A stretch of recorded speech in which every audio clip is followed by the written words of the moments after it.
This is a video demonstrating an SSTO I've been working on that utilizes an antimatter reactor and a warp drive, and I just wanted to show off the flight capabilities by taking a short trip to Eve.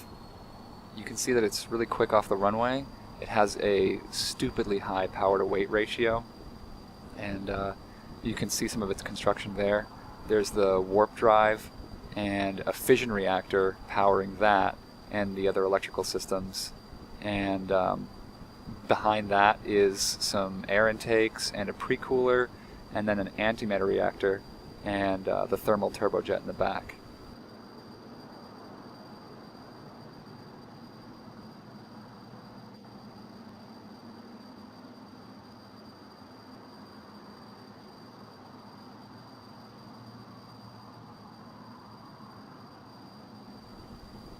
Basically, I'm trying to get outside the atmosphere so that I can activate the warp drive, but you can see there in that context menu that I've forgotten to charge the warp drive with exotic matter beforehand, so I have to hope that I'll be in the vacuum long enough for that to charge before I make my departure. And I made a little kick out there to a really safe distance away from Kerbin to let the exotic matter charge up some more.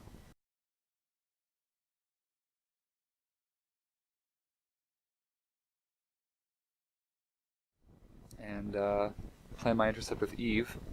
With the warp drive, it's really straightforward. You just point directly at your target and warp. Right now I'm just going to park it for a little bit at this orbit, let it charge up so I have enough to get there. I'm using the lowest warp speed setting just for convenience. It requires the least amount of power to use it at that speed. And the transfer is a straight line, which is kind of funny. The idea is that you can move yourself into that location without changing your velocity. So when I leave warp near Eve, my velocity will be whatever, I think it was 500 meters per second. Whatever my velocity was relative to Eve while I was orbiting Kerbin. You can see Eve coming into view there. So the idea is that I won't be able to circularize around Eve using propellant because I'm not carrying any. That was kind of the joy of creating this craft, is that it doesn't have any fuel tanks except for the antimatter in the reactor and a little bit of uranium for the Kiwi reactor that's powering the electronics. So the way to bring your velocity down while you're using the warp drive is to sneak up behind the planet like I'm about to do and let its gravity slow your orbital velocity. You can use its gravity to sort of tug on you, and as I exit warp here, you'll see that my velocity is around 3.5 kilometers per second, which is kind of unacceptable for re-entry. So what I'm going to try to do over the next couple of jumps is just sneak my way back in there behind Eve and try to reduce my velocity to a manageable amount.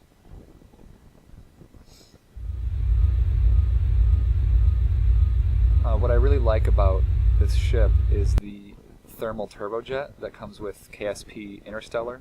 It uses a heat exchanger that's connected to the antimatter reactor, and the antimatter reactor runs so hot that the atmosphere passing through it is superheated through that little turbine. So it's basically a fuel-less turbine, which is really exciting for long-term missions like planetary returns like this. I don't have to worry about taking any propellant with me, and as long as I have antimatter, which burns incredibly slowly, I can keep making trips out to atmospheric bodies. The problem being that all the orbital maneuvers that I perform have to be these tricky warp maneuvers, which I haven't really mastered yet. It's a lot of guessing for me, and you can see I've sort of gotten into this eccentric orbit here, which is usable. Eve's atmosphere is thick enough that as long as I re-enter, I don't have to worry about it. I think at this point I'm trying to get to the day side for the sake of the video, but that's The challenge is that you don't have any propellant, so you can't maneuver in the vacuum except for with the warp drive.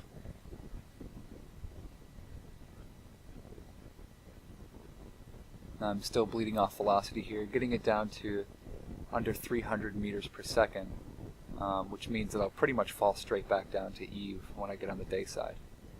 And I'm just lining up that shot carefully now.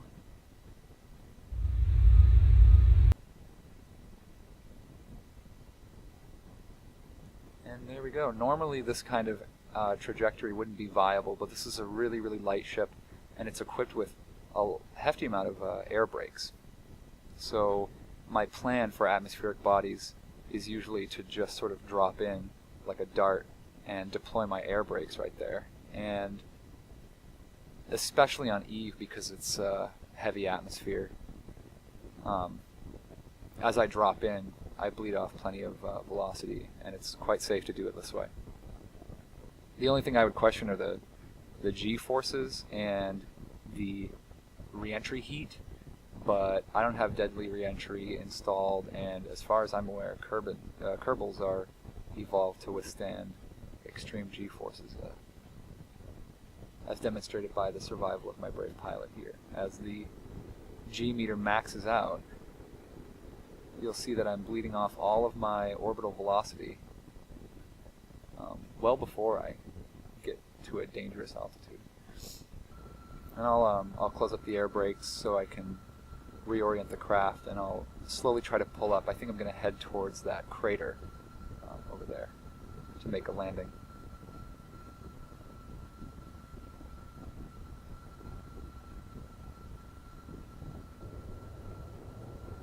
Now, the other great thing about the thermal turbojet is that any atmospheric medium will support that heat exchange. So virtually any atmosphere you can fly through. I'm sure you could even fly in Joule if you could get a craft to survive that kind of maneuver.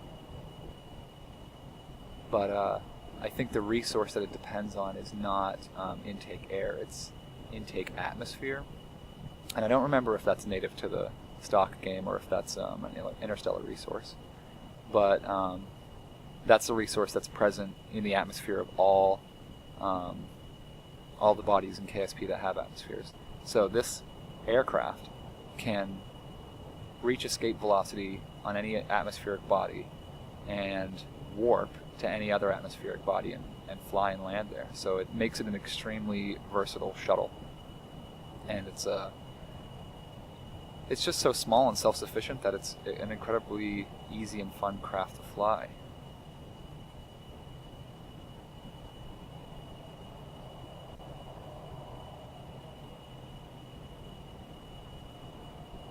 One characteristic of Eve's atmosphere that is kind of interesting and sort of an obstacle is how soupy it is, the lower atmospheres. You can see I'm about 50% throttle, which is probably enough for me to escape Kerbin, but I'm only pushing 270-ish meters per second there, so it takes quite a lot of punch to get through the atmosphere down here, and that's not being helped at all by the ring on the Alcubierre drive.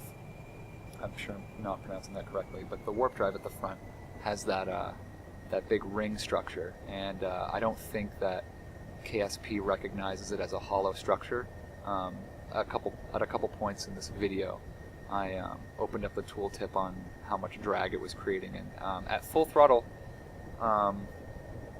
sometimes it'll produce about half as much drag in kilonewtons as the engine is putting out in power. So that's an interesting thing to work with, is how much drag that ring produces. I think it produces the most drag of any of the parts on the ship. You can see here I'm trying to reduce my velocity and get on a good glide slope as I enter this crater for a landing.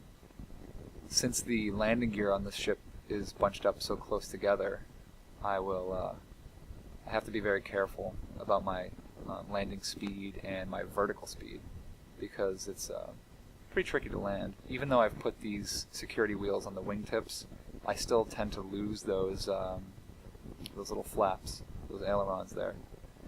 I tend to drop those every once in a while by scraping them on the ground, so you got to be real careful when you're setting it down. And I'm using some time acceleration to speed this up, and you could see a couple seconds ago how the SAS unit gives this plane a mighty wobble. That's I'm not really sure what causes that. I'm fairly certain that this plane is sturdy.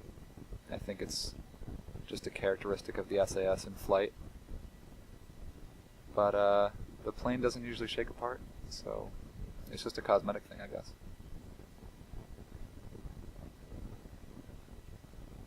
I'm coming into my final approach now, trying to pulse the air brakes to bleed off speed horizontally, but I don't want to drop, which is what tends to happen to this. The plane works well at high speeds, but especially on eve, because of the density of the atmosphere, it tends to drop like a stone right before landing. So I'm trying to mitigate that by keeping the nose up. And once again, it has a really small landing gear footprint, so keeping it from rolling over is a serious challenge. But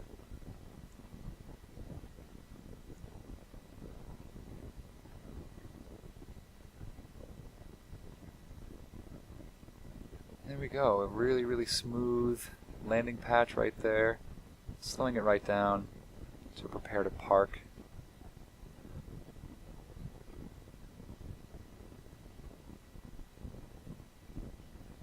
And we're good. Now normally I would hop out and walk a kerbal around and explore the surface, but we're just here for a touch and go, so I'm going to symbolically extend the ladder, which I don't think I've actually done on eve before. I don't know. I never really ensured that the ladder was exactly long enough, but it looks like it is. So if this were a science mission, I could get out and do my business and take off whenever I please, but for the sake of the video, we're going to take off right away.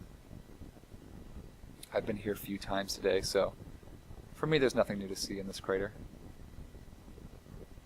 I'll disengage the brakes and take off rather sharply.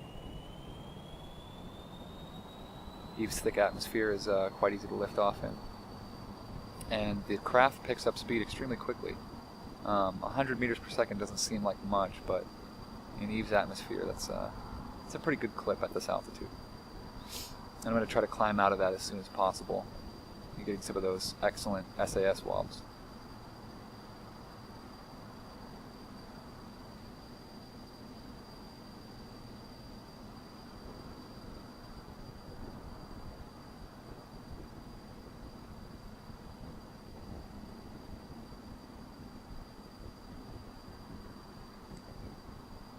Now the limiting factor on this aircraft, as you'll see while I, not yet, but as I get into the higher atmosphere, since it needs an atmospheric substrate to produce thrust, as you get up into the higher, thinner atmosphere, you'll see the thrust, the actual thrust number in kilonewtons in the tooltip go down.